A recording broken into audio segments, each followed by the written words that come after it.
This is how to pin a contact on WhatsApp.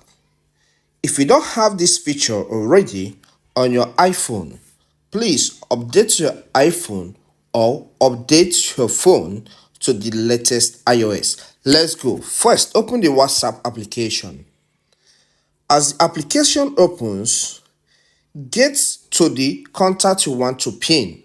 That is, place your finger on it and drag towards the right. Okay?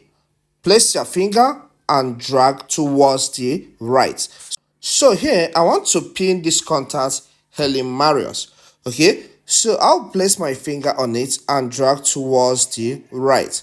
As you can see, the option, one of the two options here are on read and pin. So here I want to pin. So tap on the pin option.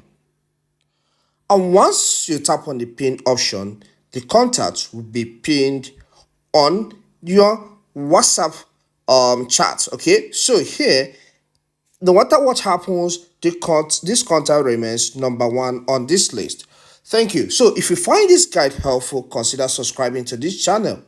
Leave a comment in the comment section and hit the like button so that YouTube will push this video to more people. Please help this channel grow. I need more subscriptions. Thank you and see you some other time.